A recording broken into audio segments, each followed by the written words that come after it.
Can't probably tell what that is, but that's the light reflecting off of the icy branches. See? Oh, now you can see the ice. Yeah. Anyways, welcome to another episode of Apocalyptic Weather Survival Guide. Remember, as part of the apocalypse, we will experience extreme weather conditions, including earthquakes, volcanoes, tsunamis, hurricanes, tornadoes, mudslides, extreme flash floods, and freezing conditions. Ice storms, cold weather.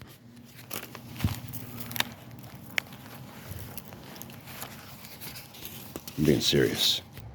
We'll be discussing some of the dangers associated with ice storms, in particular, certain precautions, and how you can respond to ice storms.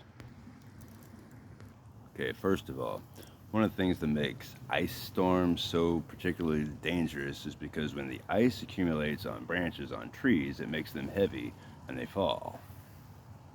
And you don't want to be standing under an ice-covered tree when one of these sharp branches falls.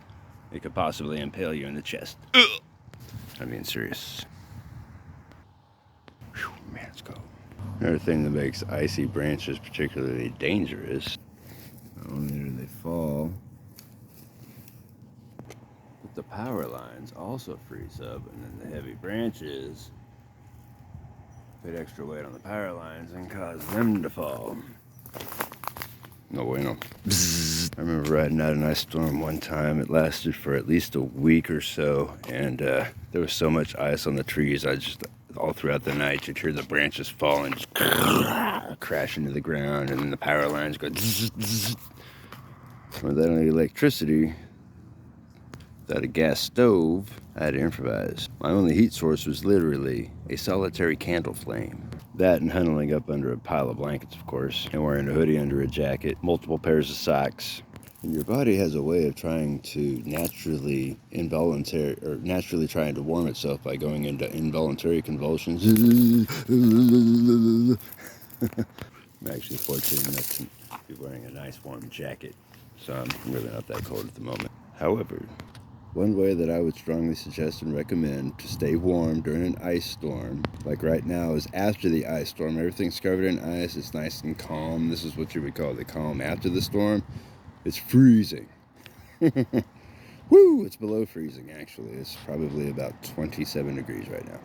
And that's really not that bad compared to the last polar storm that came through. Some areas had negative 20 degrees. But that's cold. Anyways, one way that you can stay warm using a solitary candle as a heat source, you can actually use a toothpick and roast a marshmallow over a candle flame. Alright, here's a good size candle. It comes in a glass jar that helps to radiate the heat. But if all you have is a small teacup light, that will also give you a small amount of heat. I would suggest a larger candle like this because you can also carry it around with you as you need to travel. But another way you can help to enhance that warmth. Okay, well, when the ground is covered in slush and it's all wet, you don't want to sit on it. So an easy way to stay dry is to lay out some plastic with a nice heavy-duty plastic trash bag. There you go. Now you can sit nice and comfortably.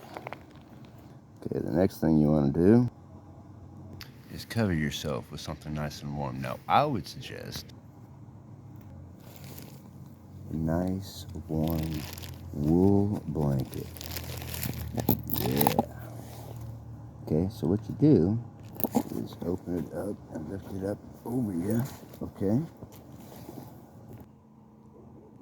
Okay. So, you can see, got myself draped. You can't see me at all. Looks like I'm wearing a cape. Sorry, it's dark out here. That's what you call an improvised video. But anyways, you just pull it up over you like that. Okay. And you pull it up over your head so that you'll be inside. Okay. And you just bring the candle in with you. Okay. And there you go. Nice and cozy warm. But that's using a full-size candle, of course. Actually, it does radiate quite a bit of heat. Okay.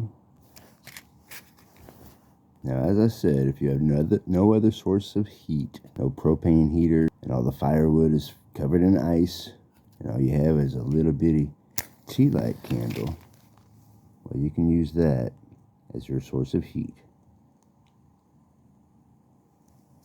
Okay? Looks pretty good when you're up close to it. Huh. Now, as you can see, you can help to make it warmer by using a can. This is a tuna can with the lid cut off, obviously. So, as you can see, I'm huddled up inside the blanket. I know it's dark, but anyways, see, covered up by the blanket. And it shows a wool blanket because it is fire resistant. You don't want to do this with any just ordinary cotton sheet because it will catch fire potentially. If you were to fall asleep, this is less likely. But anyways, wow, just right now I already feel the heat coming off of that tiny little candle source right there. So, anyways, if you don't believe me, try it yourself.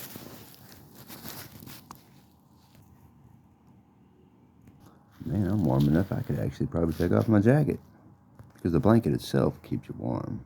The candle heat just helps to enhance it. Enhance, that's the word I was looking for. I said amplify, I meant enhance. And of course, another way you can enhance your warmth. You can see my breath. Put out the candle. It's actually a jumbo-sized tea light candle. Burns a little longer.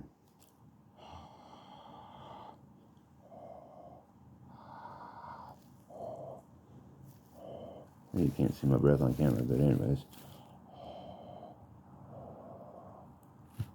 Your breath also has warmth, so you can breathe inside, and that hot air will warm you up. I'm not just making silly faces. And of course, gloves will keep your hands warm. Mixers.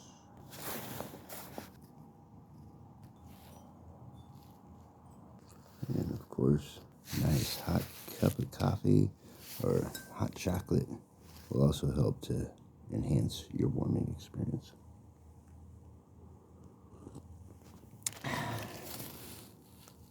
That's kind of obvious for most people. And it's nice and cozy under this warm blanket. Okay, well, this was just the intro. So I'm going to drink a little coffee and formulate a more serious discussion as far as the dangers of extreme freezer temperatures and how to stay safe.